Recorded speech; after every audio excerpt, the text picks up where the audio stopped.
As vehicles evolve from mere means of transportation into complex technological systems, this development brings with it new security concerns. In this context, the United States' recent move towards a comprehensive ban on Chinese technology in the automotive sector is reshaping the delicate balance between national security and global trade. The Biden administration has taken action due to concerns that Chinese companies could collect sensitive data on U.S. drivers and infrastructure through connected vehicles. In February, the White House launched an investigation into the risks posed by these technologies. Now, the U.S. is preparing to ban Chinese and Russian software in any vehicles sold or manufactured in the country. This move comes after the U.S. had already imposed steep tariffs, reaching up to 10,000%, on Chinese electric vehicle manufacturers. However, with a complete ban on Chinese-origin software now looming, the situation has become much more serious. The timing of this ban is no coincidence. Modern vehicles are now equipped with internet connections, GPS, cameras, and microphones. These vehicles have become complex technological systems that can be manipulated for surveillance or even sabotage. This concern was further highlighted by a recent event in Lebanon. Last week, a series of explosions in Lebanon, caused by the remote detonation of ordinary pagers and radios, resulted in the deaths of more than 30 people and injured thousands. These devices had been rigged during production to act as bombs, turning everyday items into deadly weapons. This incident raised global alarm.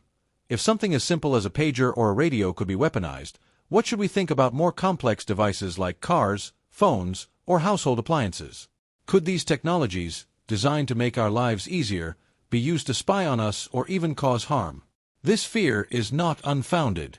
Modern vehicles, especially electric and autonomous cars, are increasingly reliant on software to operate.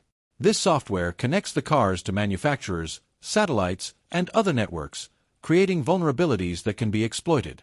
Imagine the chaos if a foreign entity were able to remotely control thousands of cars in a major city like New York. An entire city could be brought to a standstill. The U.S. government has long recognized this risk and is taking steps to prevent foreign adversaries from gaining control of such sensitive technology. Although there is currently little Chinese or Russian software in U.S. vehicles, the government is acting proactively. U.S. Commerce Secretary Gina Raimondo has stressed that this move is about protecting national security. As cars become more connected, the potential for them to be used for espionage or even sabotage increases, and the government is not willing to take any risks. Chinese officials, however, view these actions as part of a broader economic war. China's foreign ministry has accused the U.S. of unjustly targeting Chinese companies and warned that these moves will have serious repercussions for the global economy. Yet, the U.S. remains firm in its stance, having already taken similar measures in other industries. Chinese telecommunications giant Huawei has been banned from the U.S. market for years due to cybersecurity concerns, and now similar bans are being extended to the automotive sector. American automakers, while supportive of efforts to protect national security, are concerned about the impact of these bans on supply chains. The automotive industry is deeply integrated with global suppliers, and finding alternatives to Chinese and Russian components will not be easy. John Botzella, CEO of the Alliance for Automotive Innovation, has warned that the transition will take time and could disrupt the industry. In conclusion, we are entering an era of increased protectionism and technological distrust. As countries seek to protect their citizens from potential threats, they are also retreating from the global economy. The U.S. ban on Chinese software in cars is just one example of how nations are building walls in an increasingly interconnected world. The real question is, how far will this go? And at what cost? In light of these developments, we may encounter the following scenarios in the future. Increase in technological nationalism.